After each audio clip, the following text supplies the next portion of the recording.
అందరికీ. ఈరోజు మన ఛానల్లో ఆంధ్ర స్టైల్ బొచ్చు చేపల పులుసు ఎలా తయారు చేసుకోవాలో చూద్దాం. ప్లీజ్ ఈ వీడియోని స్కిప్ చేయకుండా లాస్ట్ వరకు చూడండి. రెసిపీ విత్ మధు ఛానల్ని సబ్స్క్రైబ్ చేసుకోండి. ముందుగా మసాలా ప్రిపేర్ చేసుకుందాం. మిక్సీ జార్ తీసుకొని 2 పెద్ద ఉల్లిపాయలు, 1 పెద్ద టమాటా, అల్లం, వెల్లుల్లి ఇవన్నీ ముక్కలు చేసుకొని మిక్సీ జార్లో వేసుకొని మిక్సీ చేసుకోవాలి. మసాలా అన్నది ప్రిపేర్ అయిన తర్వాత ఇప్పుడు ఒక మీడియం సైజు ఉల్లిపాయ, ఒక 5 పచ్చిమిరపకాయలు, కర్రీ లీవ్స్ తీసుకొని సన్నగా తరిగి పక్కన పెట్టుకోండి. పులుసుకి సరిపడేటట్టు చింతపండు తీసుకొని నానబెట్టి పక్కన ఉంచుకోవాలి. తాజా బొచ్చు చేపల ముక్కల్ని తీసుకొని బాగా వాష్ చేయాలి. కొంచెం పసుపు, ఉప్పు వేసి కూడా వాష్ చేసి పక్కన పెట్టుకున్నాము. బాగా కడిగిన బొచ్చు చేప ముక్కల్లో ఇప్పుడు ఒక 1/2 స్పూన్ పసుపు, 2 స్పూన్స్ కారం, 1 స్పూన్ సాల్ట్ వేసుకోవాలి. ఇవన్నీ వేసుకున్న తర్వాత ముక్కల్ని పైనుంచి కిందకి అన్ని తీస్తూ బాగా మిక్స్ చేసుకోవాలి. పసుపు, కారం, ఉప్పు అనేది బాగా వాటికి పట్టినంత వరకు బాగా మిక్స్ చేసి పక్కన పెట్టుకోవాలి. ఇప్పుడు స్టవ్ ఆన్ చేసి కడాయి పెట్టుకొని 3 స్పూన్స్ ఆయిల్ యాడ్ చేసి అది బాగా వేడెక్కినంత వరకు ఉండాలి. ఆయిల్ కొంచెం వేడెక్కిన తర్వాత 1 స్పూన్ మెంతులు వేసుకోండి. మెంతుల వల్ల పులుసు అనేది మంచి టేస్ట్ వస్తుంది.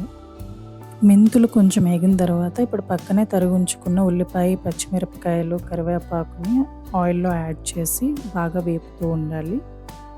ఉల్లిపాయలు అనేవి కొద్దిగా వేగిన తర్వాత ఒక 1 స్పూన్ సాల్ట్, కొంచెం పసుపు వేసి వేపుతూ ఉండాలి. ఆనియన్స్ అనేవి బాగా వేగిన తర్వాత మనం ఆల్రెడీ ప్రిపేర్ చేసి ఉంచుకున్న మసాలా ముద్దని ఇందులో వేసుకొని మీడియం ఫ్లేమ్లో పెట్టి బాగా వేపుతూ ఉండాలి. పచ్చివాసన అనేది అస్సలు రాకూడదు. ఇంకొక పక్క మనం ఆల్రెడీ నానబెట్టి ఉంచుకున్న చింతపండుని బాగా కలిపి రసాన్ని వడకట్టుకొని గిన్నెలో వేసుకొని ఉంచుకోండి. ఇప్పుడు మనకి మసాలా బాగా వేగిన తర్వాత పక్కనే పెట్టుకున్నటువంటి చేప ముక్కల్ని తీసుకొని కళాయిలో వేసుకోండి. మనం గరిటె అనేది పెట్టి అస్సలు కలపకండి.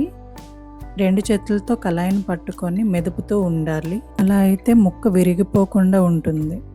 అలా చేప ముక్కలు కొంచెం సేపు మగ్గిన తర్వాత ఆల్రెడీ ప్రిపేర్ చేసుకున్న చింతపండు రసాన్ని తీసుకొని ఇందులో వేసుకోవాలి. ఇప్పుడు చింతపండు రసాన్ని వేసిన తర్వాత చేప ముక్కలు అనేవి కొంచెం మునిగేటట్టుగా గరిటెతోని నెమ్మదిగా కింద నుంచి కలపండి. మరి ఎక్కువ మెదపకండి. ఇప్పుడు హై ఫ్లేమ్లోనే ఉంచుకొని బాగా 10 మినిట్స్ పాటు ఉడకనివ్వాలి. చేపలు అనేవి ఉడికే సమయంలో మరి ఎక్కువగా గరిటె పెట్టి కలపకండి. ముక్క అనేది విరిగిపోతూ ఉంటుంది. చూసారు కదండి, రుచికరమైన ఆంధ్ర స్టైల్ బొచ్చు చేపల పులుసు రెడీ అయిపోయింది. ఇప్పుడు కొంచెం కొత్తిమీర వేసుకొని దింపేయాలి. ఈ పులుసు వేడివేడి అన్నంలోనే కాదు, రొట్టెలతో కూడా తింటే మామూలుగా ఉండదు. మీరు కూడా ట్రై చేసి మీ అభిప్రాయాలని కామెంట్స్లో చెప్పండి. ఇంకా ఇలాంటి రుచికరమైన వంటల కోసం మా ఛానల్ని సబ్స్క్రైబ్ చేసుకోవడం మాత్రం మర్చిపోవద్దు.